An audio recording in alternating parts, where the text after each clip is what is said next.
ನಮಸ್ತೆ ಎಲ್ರಿಗೂ, welcome back to my YouTube channel. ಇದು ಗುರುವಾರದ ಮಿನಿ ವ್ಲಾಗ್ ಆಗಿರುತ್ತೆ. ಯಾಕೋ ಒಂದು 3-4 ಡೇಸಿಂದ ನನ್ನ ಟೈಮೇ ಚೆನ್ನಾಗಿಲ್ಲ ಅಂತ ಅನಿಸುತ್ತೆ. ಲಾಸ್ಟ್ ವೀಕ್ ಒಂದು ಫ್ಲಿಪ್ಕಾರ್ಟಿಂದ ಟ್ರೈಪೋಡ್ನ ತರಿಸಿದ್ದೆ.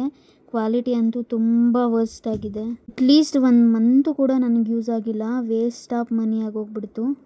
ಮತ್ತು ಲಾಸ್ಟ್ 3 ಮಂತ್ಸ್ ಬ್ಯಾಕು ಕೂಡ ಒಂದು ಚಿಕ್ಕ ಟ್ರೈಪೋಡ್ನ ತರಿಸಿದ್ದೆ. ಅದು ಓಕೆ, ಪರವಾಗಿಲ್ಲ, ಚೆನ್ನಾಗಿತ್ತು ಕ್ವಾಲಿಟಿ. ಒಂದು 3 ಮಂತ್ಸ್ ನನಗೆ ಯೂಸ್ ಆಯಿತು.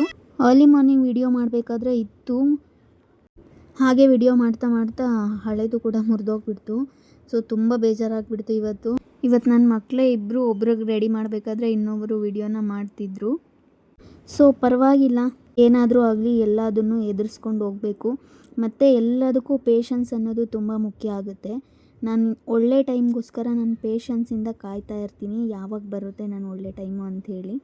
ಇನ್ನೊಂದು ಟ್ರೈಪೋಡ್ನು ಕೂಡ ಪರ್ಚೇಸ್ ಮಾಡ್ತೀನಿ, ಹಾಗೆ ಕಂಟಿನ್ಯೂ ಮಾಡ್ತೀನಿ. ಇವತ್ತು ಅರ್ಲಿ ಮಾರ್ನಿಂಗೇ ನನ್ನ ಹಸ್ಬೆಂಡು ಕೆಲ್ಸಕ್ಕೆ ಹೋದರು.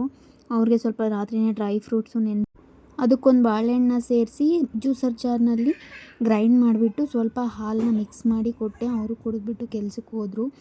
ನಾನು ಸ್ವಲ್ಪ ಕೆಲಸ ಎಲ್ಲ ಮುಗಿಸ್ಕೊಂಡ್ಬಿಟ್ಟು ಪೂಜೆ ಮಾಡೋಣ ಅಂತೇಳಿ ಪೂಜೆ ಮಾಡ್ಕೊತಿದ್ದೀನಿ.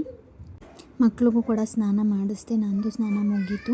ಇನ್ನು ತಿಂಡಿಗೆ ಅಂತೇಳಿ ರಾತ್ರಿ ಸ್ವಲ್ಪ ಸಾಂಬಾರಿತ್ತು, ರಸಮ್ ಮಾಡಿದ್ದೆ. ಆ ರಸಮ್ಗೆ ಸ್ವಲ್ಪ ಬಿಸಿ ರೈಸ್ನ, ನಾನಂತೂ ಸಾಂಬಾರಿದ್ರೆ ಏನು ವೇಸ್ಟ್ ಮಾಡೋದಿಲ್ಲ. ರಾತ್ರಿ ಸಾಂಬಾರಿದ್ರೆ ಬೆಳಗ್ಗೆ ಅದನ್ನೇ ಬಿಸಿ ಮಾಡಿಬಿಟ್ಟು ತಿಂತೀವಿ.